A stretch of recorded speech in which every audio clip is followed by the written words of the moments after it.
ಲೋಕ ಅಖಾಡ ರಂಗೇರ್ತಾ ಇದೆ. ರಾಜಕೀಯ ಪಕ್ಷಗಳಲ್ಲೂ ಬಿರುಸಿನ ಚಟುವಟಿಕೆ ನಡೀತಾ ಇದೆ. ಹಾಗಂತ ಕಣ್ಣಿಗೆ ಕಾಣಿಸೋದೇ ಸುದ್ದಿಯಲ್ಲ. ಪ್ರತಿ ಸುದ್ದಿಯ ಇನ್ಸೈಡ್ ಡೀಟೇಲ್ಸ್, ತಂತ್ರ ಪ್ರತಿತಂತ್ರ ಎಲ್ಲವೂ ಸ್ವಾರಸ್ಯಕರ.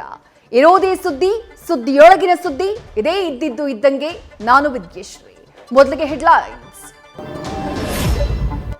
ಡಿಕೆ ಬ್ರದರ್ಸ್ ಕೋಟಿಗೆ ಲಗ್ಗೆ ಇಡ್ತಾ ಇರುವಂತಹ ಬಿಜೆಪಿ ಚಾಣಕ್ಯ ಅಮಿತ್ ಶಾ ನಾಳೆ ಚನ್ನಪಟ್ಟಣದಲ್ಲಿ ಭರ್ಜರಿ ರೋಡ್ ಶೋ ನಡೆಸಲಿದ್ದಾರೆ. ಬಳಿಕ ಕೋರ್ ಕಮಿಟಿ ಸಭೆ ನಡೆಸಿ ಮೈತ್ರಿ ಅಭ್ಯರ್ಥಿಗಳ ಗೆಲುವಿಗೆ ತಂತ್ರವನ್ನ ರೂಪಿಸಲಿದ್ದಾರೆ.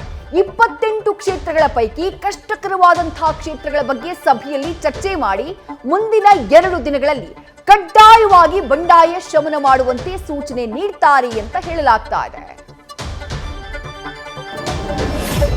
ಲೋಕಸಭೆ ಚುನಾವಣೆ ಮುಖ್ಯಮಂತ್ರಿ ಸಿದ್ದರಾಮಯ್ಯ ಅವರಿಗೆ ಸವಾಲಾಗಿ ಪರಿಣಮಿಸಿದಂತೆ ಕಾಣಿಸ್ತಾ ಇದೆ.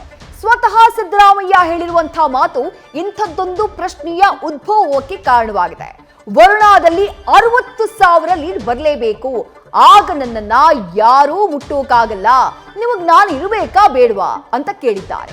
ಸದ್ಯ ರಾಜಕೀಯ ವಲಯದಲ್ಲಿ ಈ ಮಾತು ಭಾರೀ ಚರ್ಚೆಗೆ ಗ್ರಾಸವಾಗಿದೆ. ಶತಾಯಗತಾಯ ಈ ಸಲ ಕಾಂಗ್ರೆಸ್ ಹೆಚ್ಚು ಸೀಟ್ ಗೆಲ್ಲಲೇಬೇಕು ಅಂತ ಪಣತೊಟ್ಟಿರುವಂತಹ ಡಿಸಿಎಂ ಡಿಕೆಶಿ ಒಕ್ಕಲಿಗ ದಾಳವನ್ನ ಹೊರಡಿಸಿದ್ದಾರೆ.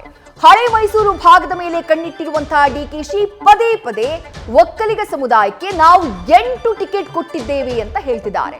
ಈ ಮೂಲಕ ಜೆಡಿಎಸ್ ಕಡೆ ಹೆಚ್ಚು ಒಲವಿರುವಂತಹ ಒಕ್ಕಲಿಗ ಮತಗಳಿಗೆ ಡಿಕೆಶಿ ಗಾಳ ಹಾಕ್ತಿದ್ದಾರೆ.